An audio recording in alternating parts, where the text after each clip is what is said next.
Hey, what's up? FishTankTV.com, YouTube subscribers, Keith coming at you. Got a question video. Eric, also known as ClemPunk86 on YouTube. Check his channel out. He's got some cool tanks. But he's got a question for me. He says, lately I really haven't been having too good of luck with the plants in my tank. So he kind of wants to know what I'm doing with my plants. So I'm going to break it down for him and for everyone else. This is how I trim my tank. How I plant stuff, just kind of like my general rules of thumb that I do. I'm not saying that they're great, I'm just saying this is what I do. It seems to be working for me, and he's asking, so here you go, Eric. Got a little video just for you, bud. Come right up. So I'm gonna trim up this big top crown right here. I don't really want to mess around with the wisteria too much because I just planted it and it's getting going here, but I am going to cut off this tall one here just to kind of even it out and get everything else at that same level. So I'm going to kind of look at what's going on here, and I'm going to go down a little bit, make sure that I have enough stem left over to actually plant. So I'm actually going to follow that, you know, down a couple of branches, and I'm going to cut it off. I'm going to leave it right above where some of those branches are. So this is going to be interesting. Let me get my scissors situated first. Okay. How the hell am I going to do this? First things first. Okay. So I have it right above where two leaves come out.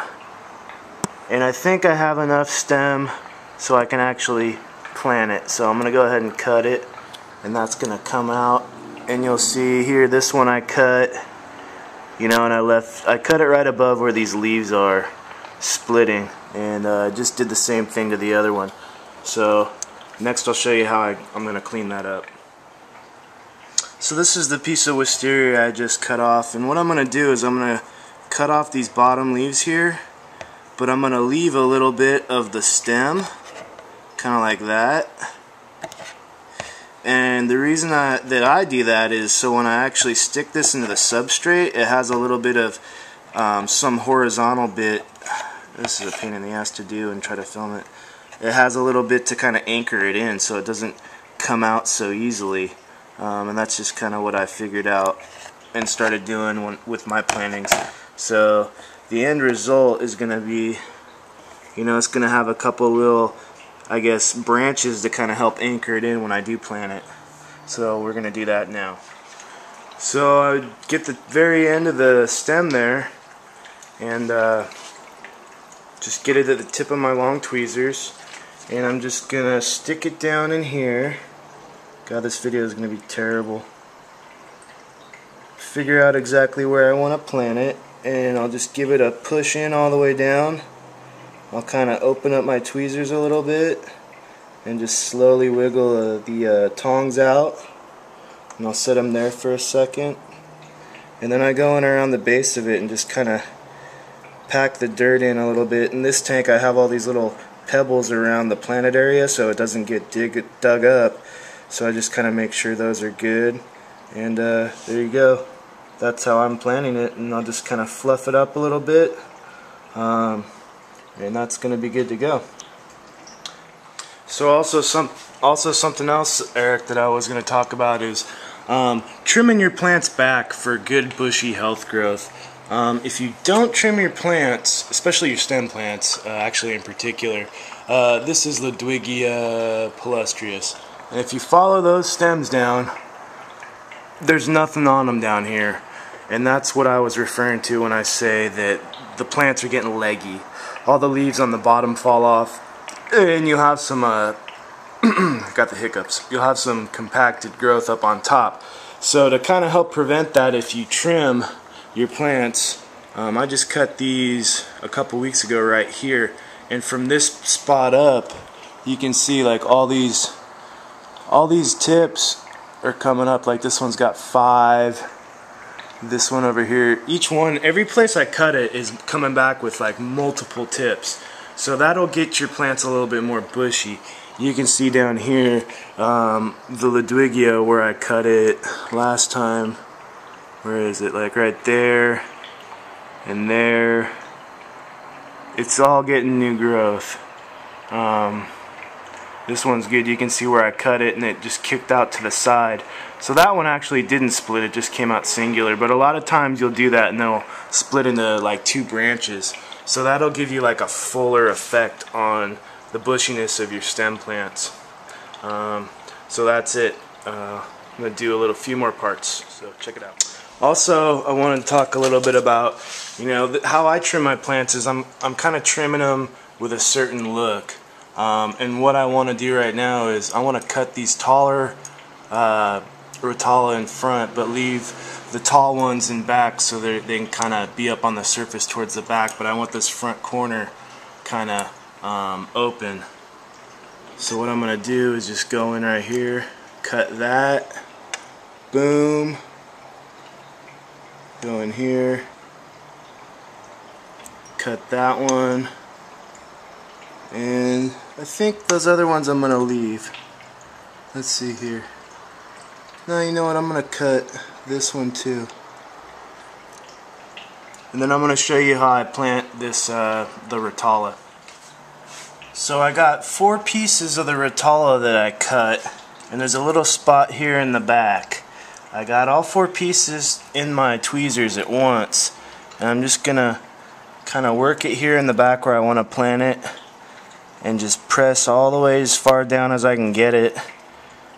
Open up the tweezers and kind of slowly wiggle them and get them out. And this is straight sand substrate, so this is actually pretty difficult to plant in. And the little rocks kind of help keep stuff anchored in. But once again, once I got the stems where I want them, I'm gonna kind of, oh yeah, look at that, didn't even work at all. So that, Eric, is actually how not to plant stem plants. If you're using like a real a real soft substrate like sand or something like that, it can be kind of a pain in the ass. But that's the general idea.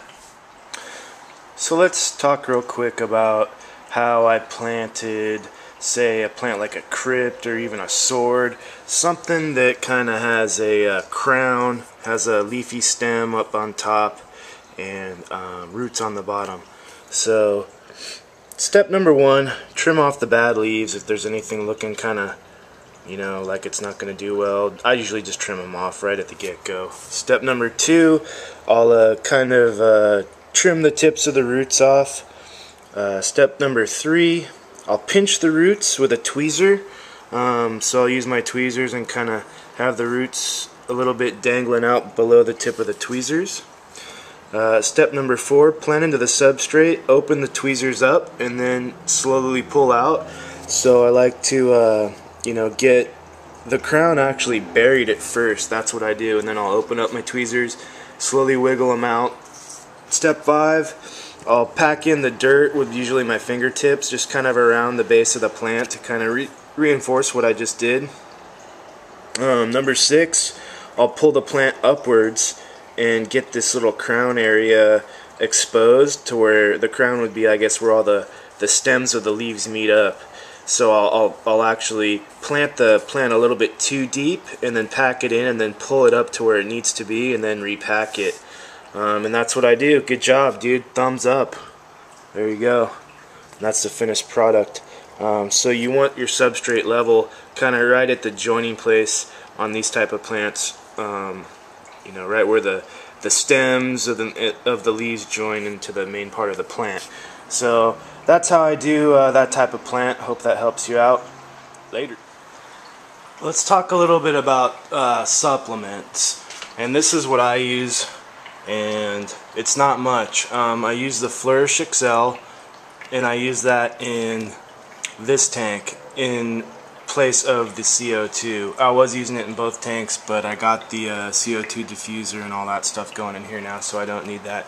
I use this 2 or 3 times a week in this tank, every other day, and I just go off of the recommended amount on the bottle. Something you may want to get, if I can find it, is go to Walmart and get a little syringe. They have this in the medicine area, the pharmacy, and it actually has 1, 2, 3, 4, up to 10 mils. And most of this stuff's measured, you know, X amount of milliliters per X amount of gallons. So this really helps with accurate dosing. So I'd recommend getting something like that. They're a couple bucks. The other thing that I just started using is regular Flourish, and this is like the comprehensive one. It's got a little bit of everything in it. It's got some copper, some magnesium, calcium, iron, all that stuff. So I would recommend using some sort of an additive like that. Maybe they have other Flourish, like Flourish with just iron, and they got a whole bunch of them, dude. I just went with the generalized one. That's just how I'm rolling. But anyway, this is good. I use this twice a week. I use it when I do my water changes. I do about a 50% water change once a week, and I'll add this in, and then about halfway through the week I'll add a little bit more. The other thing is get your carbon out of your filters. That is something that I just discovered recently, and you may already know that. And that's about it, man. Lighting, I got the light on. I set the timer for 11 hours a day. It was on 10. I got a T5 dual 24 watt light on this one, and this is just a 13 watt compact fluorescent desk lamp on this 10 gallon.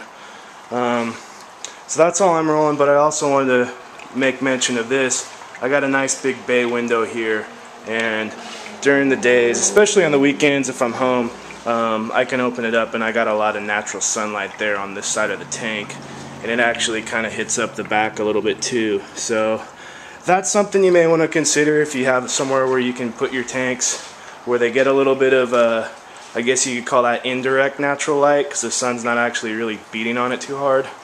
But that's something that I think is helping me. I feel it is. Anyway, I hope that answers your questions, and that's just how I'm rolling on my Planet tanks. Feel free to add comments, anybody, or respond any way you want. That's just what I've come up with, and it seems to be working for me. So hope that helps you out, Eric. Keep up the good work, and make a video, man. We're missing your videos. I haven't seen your tanks in a while, so let us know what's going on. Alright, dude, peace.